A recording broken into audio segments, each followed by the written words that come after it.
Hello, hello, ne-am întors. O să continuăm cu o discuție în engleză.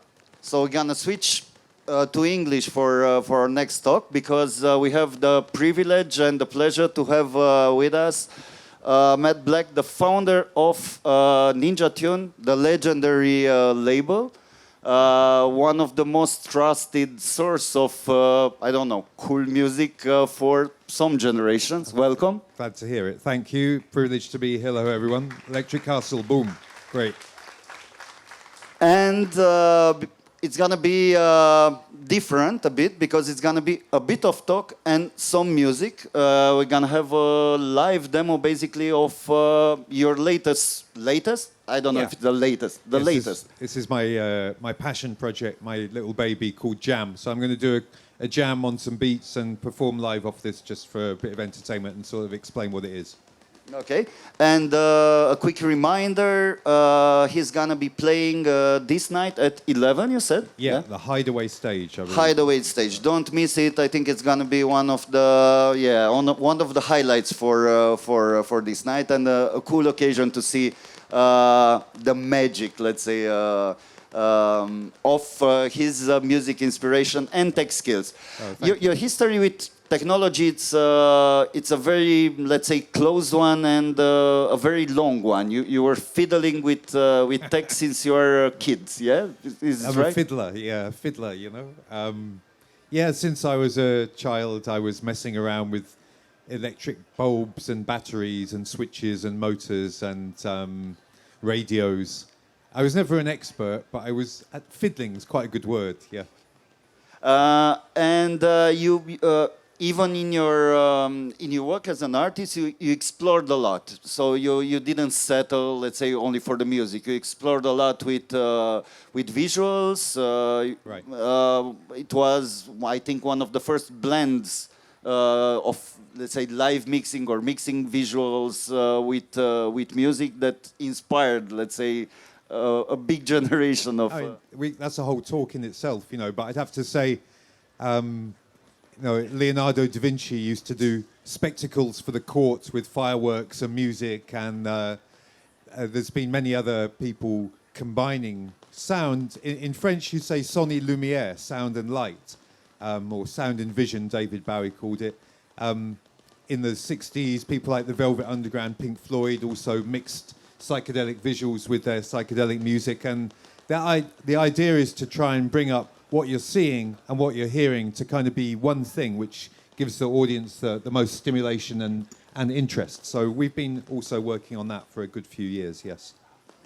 And you also explored a lot, let's say, the potential of digital and of online. Your website was pioneering at the moment, you know, the potential of communicating online. We saw the idea that early on it was a good idea, yeah. And actually, you know, most of us learn, I've always learned just by copying things. We learn to speak by copying our parents. We learn how to live by copying the people around us. And I was very much inspired by other people to do this. So our first website, I just took some code, HTML code, and copied it and started changing it and putting in my own pictures and stuff. And that became the first Ninja Tune website in, I think, 1994 or something like that. It was called Pipe. The early age of the internet. The stone age of the internet, exactly. But actually, of course, computers and networks go back, you know, a long way before then. But partly through reading a lot of science fiction and books like The Shockwave Rider, which is sort of the first ever cyberpunk book. Legendary. Novel. Don't miss it if you didn't had the occasion to read book? it. It's a great book. So yeah, just got the idea that computers could be cool things, not just boring things for office, but they could be something where you could use it to be creative, you could use it to communicate, to network, to build things using computers and the networks which we build with them. So this software, it's not your first software. It's actually, let's say, a last version, your last product, because you started creating tools for DJs when? Early 90s, round about 1990, pretty much the same time we started Ninja Tune, actually. Mixmaster Morris, who's a very good friend of mine and international ambassador of music and cool connections. He introduced me to a couple of friends of his from art college, and they were called Rob Pepperell and Miles Visman. And they'd just come out of art college, but they'd been particularly interested in using computers for art, and I was very interested in this. So we formed a little collective with them, and we started putting out games, making videos on the desktop, and computer graphics in those days was something that you had to have a few £100,000 to play with. But we realised you could also do the same thing just with games machines, basically like the Atari and the old desktop computers, home computers they were called, and that you could make a video using a home computer. So we sort of jumped on that idea as well. Okay, so tell me about this software. How was it born? Because I know you get a lot of feedback on your products. You work a lot with professionals from the music. You try to integrate their needs to I don't know, to suit. Yeah, I'd like to think that's true, but actually it's more just like I've got a crazy idea and I want to do it. It's been a kind of more than 25-year journey to try and build a digital music app, which is an instrument. And I never learned to play guitar or piano. I was too lazy, I think. I thought I'd take some shortcuts. And using computers and technology can be a way to amplify and speed up what you're doing. So in the 90s, out of the sort of experiments that we were doing as Hex with Rob and Miles, making these games, doing some art installations for a few art galleries, which gave us a chance to get in there. The idea was to make a mixer, a sound mixer. Actually, we also did a visual mixer as well, but this is a sound mixer. It's a sample mixer. We started off with samples, which are short recordings, basically. Probably everyone knows what a sample is now. You can sample something in, means just record it into your device, and then you can start messing around with it. You can loop it, you can process it, you can combine it, you can chop it up and rearrange it. A bit like, I did study biochemistry many years ago. It's a bit like DNA. We're all DNA remix machines. That is what living things are. We have this DNA in our cells, that's the code which runs, and each time our cells reproduce, especially when we have sexual reproduction, that is a chance to get that DNA and start chopping it up and recombining it and mash up. That is what we all are. We are DNA mashups. And I read about this idea in a couple of books, like The Selfish Gene by Richard Dawkins. Check that out. It's about taking that idea of remixing a mashup and applying it to information. So this is a kind of information mashup machine. And the information in this case is sound. Sound is a sequence of data, ones and noughts, like a photo, like everything, but you can take the sound in, convert it to ones and noughts, process it, and then push it back out. Actually, everything we're listening to is probably through digital amplifiers, so my voice is pure ones and noughts, what you're hearing through the speaker. You can take those ones and noughts and mash them up. So that's what this instrument does. Okay, can you see it yeah, work? I wish I could have it on the screen to show you, but you'll just have to watch me sort of messing around on this this iPad here. We can talk a bit about what these devices are later on, if you like. You were asking about cyberpunk, and this is a deck, really. Yeah, we started off taking bits of music off records and combining them, like hip-hop DJs did.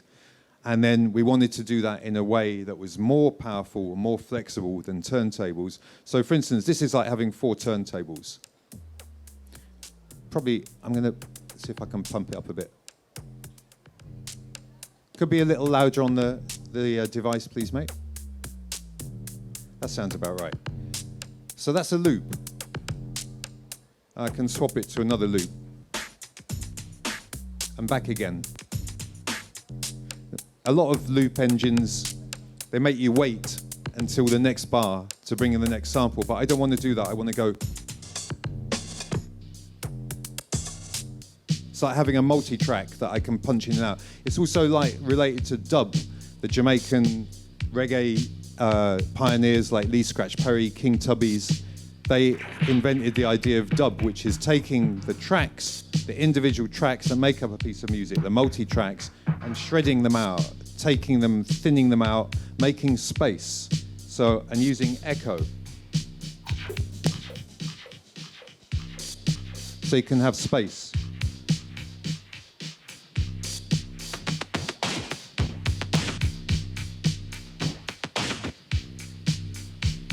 And then you can start messing around with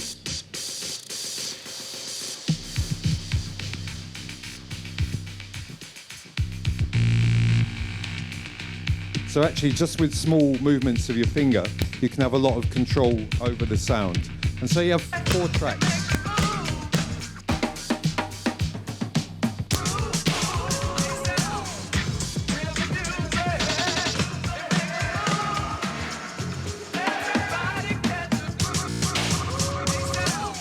And then have individual samples. This is a bit like the MPC. The MPC is the archetypal hip-hop machine. It's like a sampling drum machine, and then with the pads you can trigger the samples and make up rhythms and make up sequences. This is a bit like that. So over the top I can play percussive sounds and actually make up a rhythm. Let's record a bit of that. We'll go like...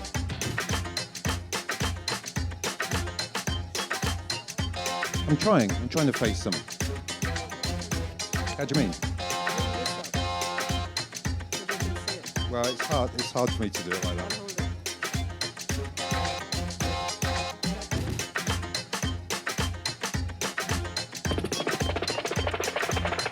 Triggering these individual samples like this nice rock guitar. And I can tune it. Let's filter the sound. Filtering something you'll hear a lot in dance music.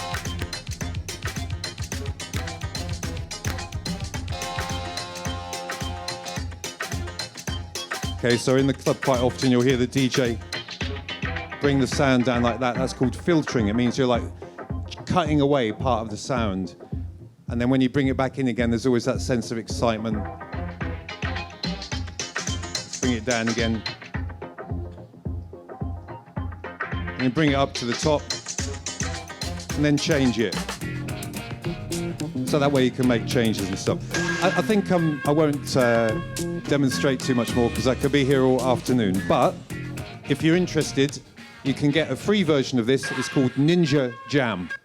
And that works on your Android phone and on your iPhone. And it's free, and then you get all these sample sets that some of them are free, some of them you can buy, and mess around remixing and making sound and playing around with the joy and fun of electronic sound. And this version is called Jam Pro. This is like the daddy version. I've been working on this for the last 7 years, and this is also going to be released for the iPhone and for Android phones probably in a couple of months. So that's been a lot of work for my small but brilliant team of software engineers to bring it to people. So I hope some out there will check the sound, get with the program, and play around and jam with this little baby. What's the learning curve for this software? This is a professional tool, basically. Well, the thing is, I've always liked toys, and a lot of the things we built early on, stuff we used to give away free with our albums, are sort of interactive apps. You know, there is no difference really between a toy and an instrument. They're both things that you play, right? You play with toys, you play with music with instruments. So it's the same verb, to play. And I'm into play and being able to do it in a free, fun way where you're not tied in by the rules. So I make tracks on this. On our last couple of albums, like the Keller Kettler record, I did a couple of tracks using this. Took a vocal from an MC, Eugene Blackrock in South Africa, this wonderful rapper Eugene Blackrock, and made a track based on that, but then using this to combine it with samples and loops and actually play along and make a track. Because you can do stem recording here. You can get the individual tracks recorded, then take it into Ableton and mess around with it more. So it's professional, but also this and the Ninja Jam, I want people to be able to operate it straight away. The idea is you open it, you press play, and it sounds good straight away. You don't need to necessarily know what you're doing. I don't like being a librarian or even an expert, really. I'm not an expert. I'm just someone who likes sound and playing with sound. So I hope that we've made it something that anyone can pick up and get the feeling that you are making a track. You are expressing your taste using your ears, your eyes, your hands, your touch into one thing to express. So, can you understand me? I'm not speaking too fast. If I should go slower, just go down like this. I'll edge it back. But thank you. We're gonna go to fiddle a bit with the pitch, you know, for yourself. Exactly. Yeah, the slider, pitch slider. Actually, I read one really cool book that's called "You're Not a Gadget." I don't know if you know about it. No, I don't know. Written by a guy who was one of the inventor of the internet, let's say, and it's a very critical book because is it Jaron Lanier? Yeah. I know that guy actually. He's also one of the pioneers of VR. I've met him. Yeah, he's a good head. You are not a gadget. Yes, I do know what you mean. Yeah. And the book was saying that the technology that we're using today, you know, and the internet that we're using today, it's not how it was meant to be, you know, because in the beginning the internet was like a big page, you know, with everything connected, and all the people that were using the internet were supposed to enrich it, to collaborate, to you know, play with the code, to understand it. Right now we're actually illiterates, you know, in terms of the internet. We're using apps, we're using pages, we're consuming, but not participating that much. He was also talking about the musical formats that are limiting, you know, the range of sounds that we hear, etc., etc.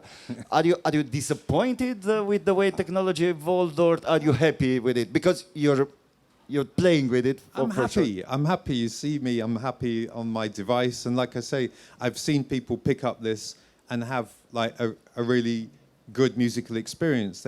So you know. Basically, everything in human life is 50-50. It's great and it's shit, you know, and you can concentrate on the bad aspects of it, or you can concentrate on the good. I am a bit pissed off that giant corporations like Facebook, etc., have taken over so much of our lives. They use us, they steal our data, they're horrible companies, they lie to us. Mark Zuckerberg said, you know, when he was asked about why these people sharing their data, well, he said, well, they're just dumb fucks. That was the Facebook founders' reaction to why we give them all their data and they make billions out of it. We make nothing. It's a piss off. You know, data barons run the world, and I would wish for a less elitist, fairer world. We should all own our data. We should all get together and form an Amazon or a Facebook, and we, the people, should own those companies because we are providing all the attention, all the value that they create. How about that? You know, data communism. Well, that's what we should have. But then there's the reality. You know, I'm using an Apple device here. I use Google. They're useful services. I'm not going to sit here and complain about, you know, those things when I've got an iPhone in my pocket. It would be hypocritical to deny that actually there's something good for me and you. It would be great if more people got in there and expressed themselves. But not everyone wants to do that. Most people are very busy with their lives. Perhaps they don't have time to learn how to code or, you know, with Jam, I see people on the tube, they play Candy Crush. I'm thinking, well, you could be making a track with the same amount of effort that you're doing playing Candy Crush just by tapping some symbols on a screen. You could be making your own piece of music. Why not, you know? But, yeah, things are as good as they are crap. That's yin and yang. Yin and yang, the symbol with the black and the white, and each contains the dot of the opposite, and it's turning into the opposite constantly. And that is the dynamic of life. If you haven't noticed, life and the human experience is pretty fucking random. You know, there's so much crazy stuff going on. There is no plan. You know, we are just staggering along, bumping into things and sort of getting up and moving on. And that, you know, it does seem quite blind sometimes. And my life's also like that, and I'm just learning by experience, making mistakes and going on. So I respect Jaron Lanier's view, but I think it's a mistake to get too locked into a view of negativity when, hey, I can make a track on my phone, I can publish it, I can get it on Bandcamp, I can make my own video on my phone, I can get together with my mates and take some photos, we can all dress up, have some fun, start writing about it. People around the world can find out about that. and you know, potentially I could make some money selling my track, and everyone could be happy. The problem, as we might talk about this in a bit, is there's 60,000 new tracks a day on Spotify. So getting noticed to make some money out of music is a challenge. I think it's best to do it as a hobby, just for the enjoyment. What's the time that you allocate each day to listen to music? How much music do you listen on a normal day? Good and hard question. I'm ashamed to say that you know, not as much as I'd like. Even though I work for myself and I make music, and I've been very, very lucky to make a living out of music for years, and that's partly down to Ninja Tune, our one good business idea. I find myself spending most of my time doing email and calls and taking care of business. But last night, actually, I didn't come to the festival because I wanted to work on my set for tonight. And my partner, Dinar, said, well, it's okay, you can stay here. I know it's about having fun, Matt. But I said, well, I'm going to have fun listening to my music, okay? I won't get stressed out. I'll just take it as an opportunity to listen to a bunch of tracks. And I did that, and it was great. And now I'm here to play with you people and enjoy the festival. Tomorrow I'm going to come and fully enjoy the festival as well. So I listen to music as much as I can. I'd say I find if I'm doing email, I can't listen to tracks with vocals. I don't know whether people can relate to that, but you know, it's if I've got words going on and I'm trying to make words, it's really difficult. And so it's good to have some instrumental music. Actually, I think that's been a strength of Ninjas, that we've had quite a lot of instrumental music, so people listen to our music whilst they're doing their thing. But you said you had a very, very important point that I want to go into detail a bit. There's a lot of music, a huge quantity of music published each day, and a lot of emerging artists, a lot of young people, you know, trying to make themselves heard. How can they get through? How do people get your attention, for example? How do you get signed to Ninja Tune? I'm not asking that. Maybe there are musicians in the crowd that will ask this question. It's a fair question, but there is no answer to it, because you're going to have to come up with the answer yourselves. There's always, my motto is, there's always a workaround. There's always a way to make it work. But it's not something that you're going to just read in a book or is a formula or a recipe, because then everyone would do it and it wouldn't work. There's more people making music and wanting to get it sold and listened to than there are people to listen to music. That, you know, the demand for music is pretty much the same now, even though the net is changing that so that, you know, India and China, they're interested in, say, Ninja Tune music, so there's more of a market there, but they've also got their own people making music. So we can talk about, actually, the globalization. One way that we, Ninja Tune, have kept ourselves relevant and up to date is because we're now working with artists in other countries, like Park Lai Jin from South Korea, for instance, or Kiss Nuka is a woman techno artist I met in India in the last trip there, Helena Hauf from Berlin. We're drawing our talent from all over the place now, which keeps us diversified. All I would say is everyone on our label has found a way to take their experience and their character. Thelonious Monk said, everyone is a genius at being themselves, and I believe that. Everyone has their own unique character. That's what we're here for, actually, is to be individuals and explore our uniqueness and our own experience. Everyone on Ninja's found a way to do that and then make music that somehow manifests their character in a way that other people find interesting. And it's about doing that. So that's the fundamental thing, I think.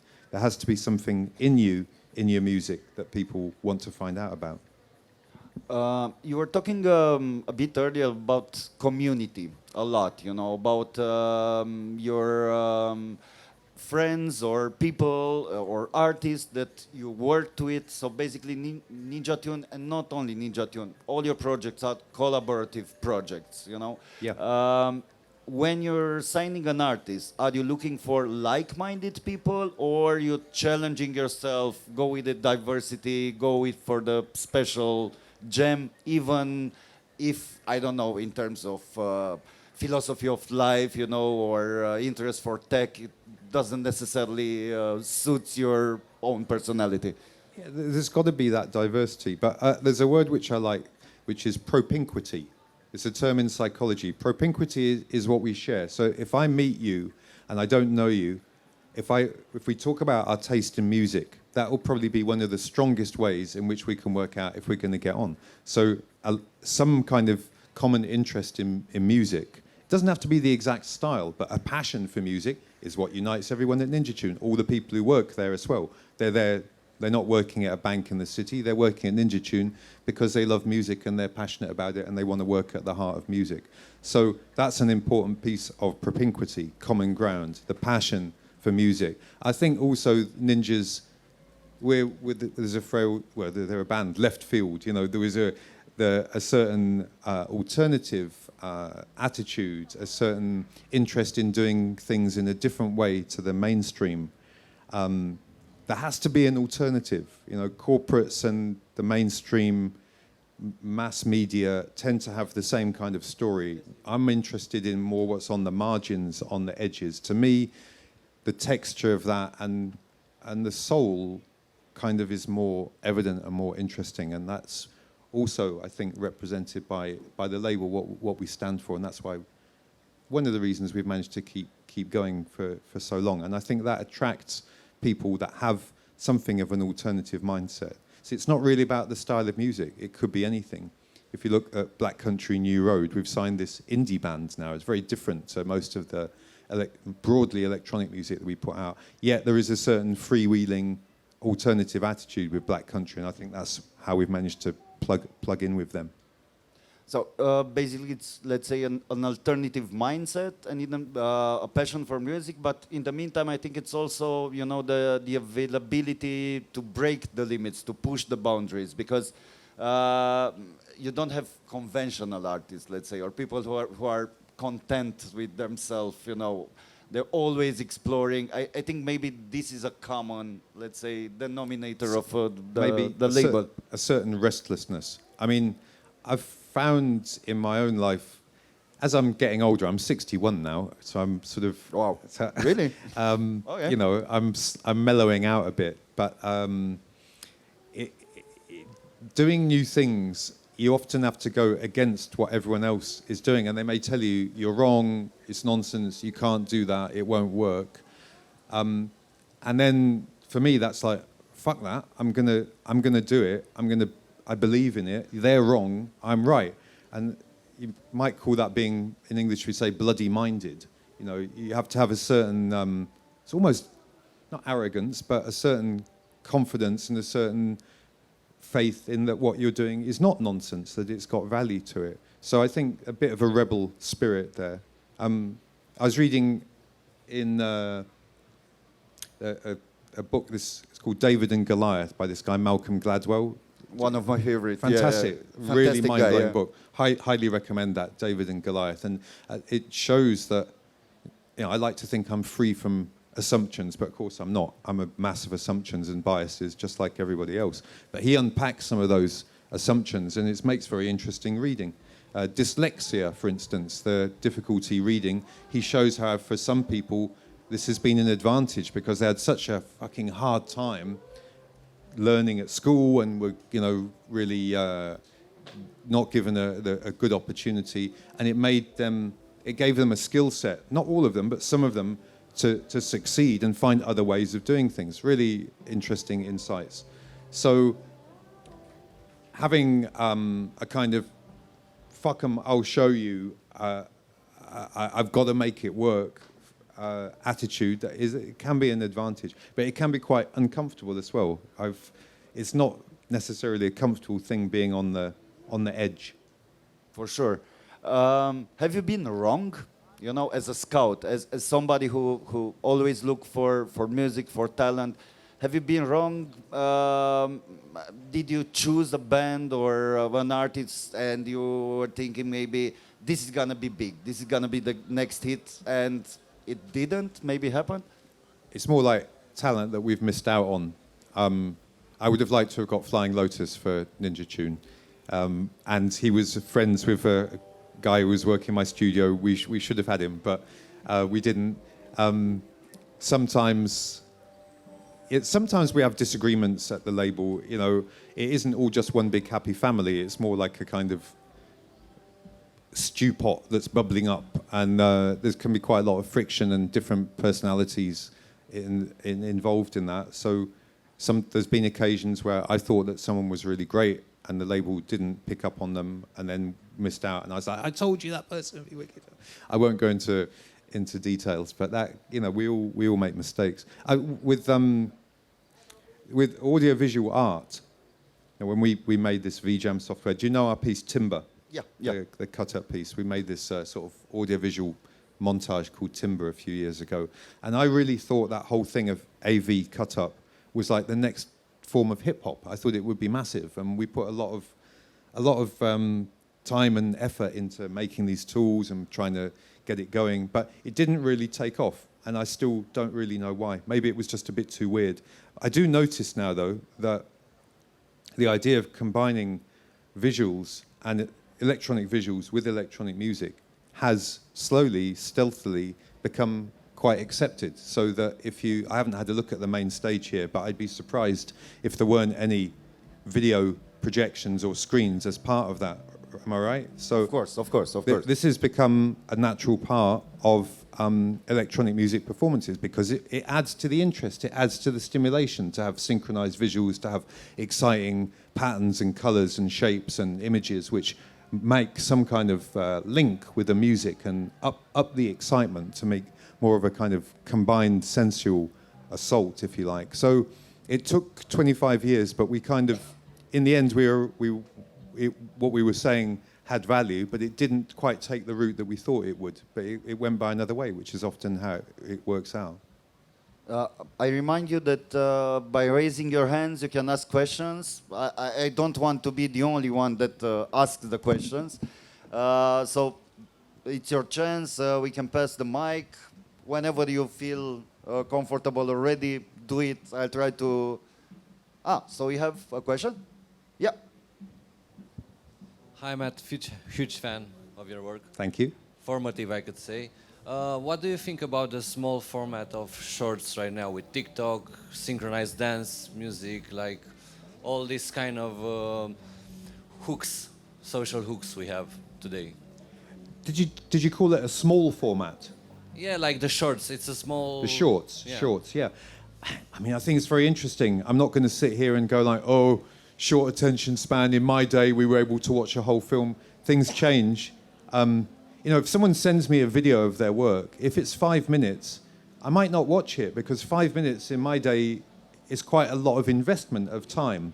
If it's 30 seconds, I'll probably watch it. And I think a lot of people now, we're all living in a giant, you know, storm of information that's constantly on, and it's quite exhausting, am I right? You know, I'm sure we'll feel that sometimes. So it's a challenge to get your idea expressed in 30 seconds or even less, but it's an interesting one. I think if it all went down to 30-second clips, if that was the only format, it would be a bit shit. You know, in the past, there was the 7-inch single, and that was kind of your best pop idea you'd put on a 7-inch. That was a 2 or 3 minute slice of time, and that's kind of what people could comfortably listen to. But then there was the album as well, your Dark Side of the Moon, your Tubular Bells, longer form for when people could have more chance to chill and be with something. I still watch films. If a film's more than like 90 minutes now, hour and a half, I find often might not maintain the interest. Films which are 3 hours, it's got to be really good. Otherwise, I think, mate, you're taking the piss. It should have been shorter, this. And sometimes, you know, if I'm jamming away and I'm high, you know, I'll do like a 20-minute track. Like, yeah, this is brilliant. Let's put it out. It's the full experience. But do people really want to hear a 20-minute track? When I start, you know, there's the manic phase. People talk about bipolar. My dad used to say it's like manic depression. The manic phase, you get in there, you're creating, splashing the paint, recording the sound. You think it's brilliant. But then the next day, the more depressed editor needs to come in, or maybe in a few days' time when you've come down and say, actually, that bit's crap, and this bit goes on too long, and this bit needs to get rid of as well. Snip, snip, snip, snip. Usually, at the end, I think it's better now. It's don't take people's attention for granted. Respect people's attention. Every second of someone's attention that they give you is valuable. So, yeah.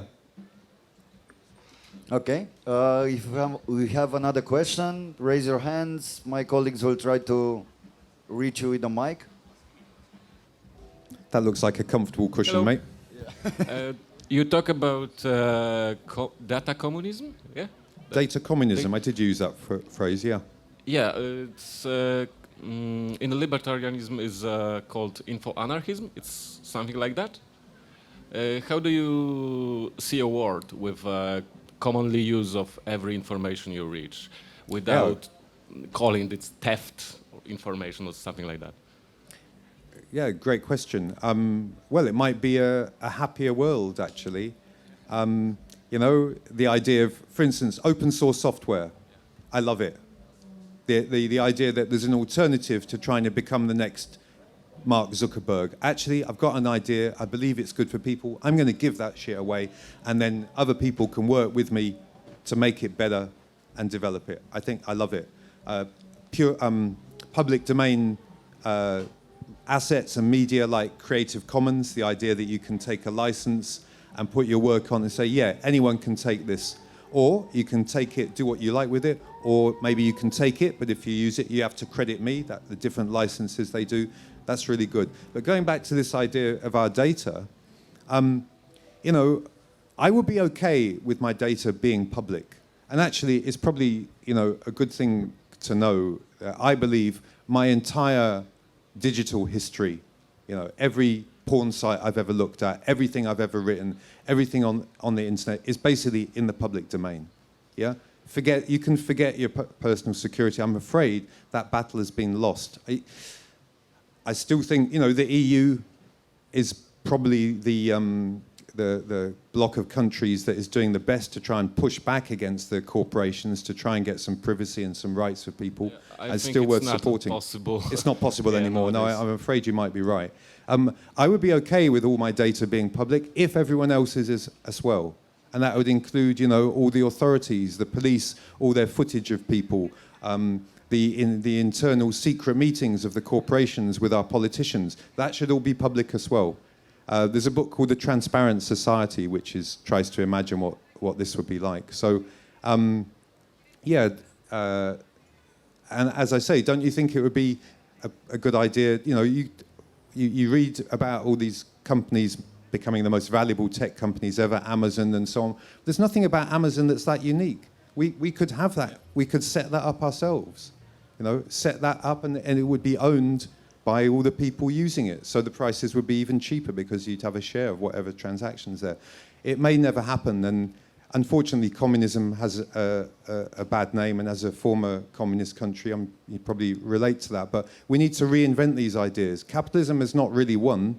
It is leading the world to destruction, and it needs challenging. We need to come up with some new ideas. So I think sharing of data, openness, freedom, and data equality are part of a hopeful new world. And of the topic, you have a favorite philosopher or politician philosopher? A favorite philosopher? Well, that's a hard one. Well, I might say Shakespeare, actually, because his writings pretty much encapsulate everything about humanity. The problem with philosophers is they tend to have one point of view. And I'm not really into that. I'm into having a 360-degree view of my life and of humanity, because I think that's more accurate. And I think Shakespeare, as he said, to be or not to be, that is the question. You know, he touches on the depth and multi-dimensionality of existence. So for me, that's real. Okay, thank you. Okay, we have time for one more question, if we have one. We have a raised hand or not? Okay, I have one. Okay, here. Hi. You made a lot of references to books, so we kind of got it. You read a lot. How's the relationship between music and reading for you? Oh, what a great question. Well, I was fortunate enough to grow up in a house where there were a lot of books. And I've got my glasses here. I see you've got yours. My mum and dad and sister all wear glasses. We're all keen readers.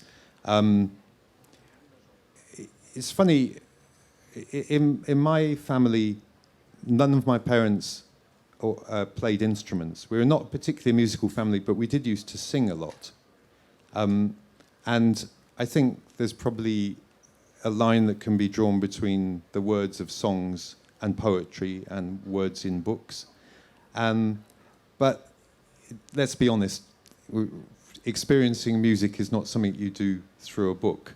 I have read books about music, and they have, helped me gain insight into it. But a book is mainly, of course, there's audio books now as well. Do you use audio books at all?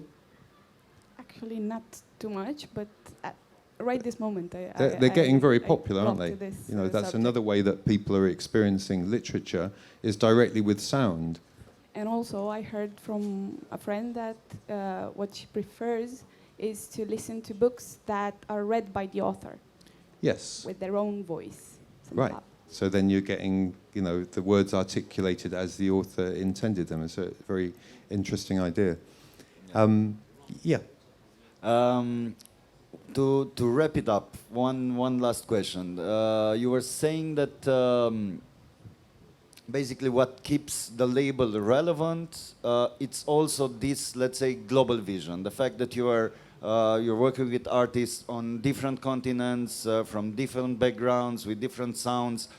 How do you meet these artists? Is it happening online, or you're more relying, let's say, on the direct contact? How important are places like festivals or clubs, or the gathering places for music lovers for your work, let's say? It's all important. I mean, we sniff them out with a ninja nose. Everything, all routes are relevant, and people come through different routes. I wanted to say, we're into diversity, not monoculture. So actually, we've got a lot more women working at the label now. That's provided a different dimension to the whole operation, which is much welcomed and needed, actually.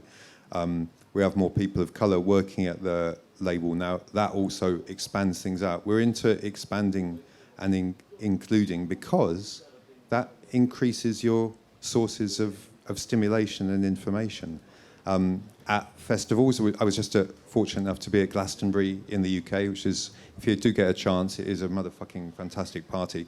And I heard a lot of, I went to see Paul McCartney because I wanted to tick that box. That was great. But I also heard some new artists there.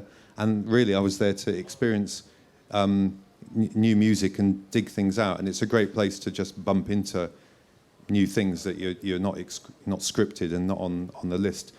People do give me, not tapes anymore, but links to their music and stuff. I should quickly say, before I get deluged, that I don't really work in Ninja A&R. I try to tell them about things that I think are good, but they just ignore me because there's a whole... Ninja's become quite a big company now, and the truth is that I'm not at the cutting edge of who gets signed. That we have people that specialise in that, and they are better clued in than I am, because I'm just not so tuned in as I used to be. But I know that to have personal connections is always important. To have your social media, if you can create some noise, some heat, as it's called, around yourself, that is good.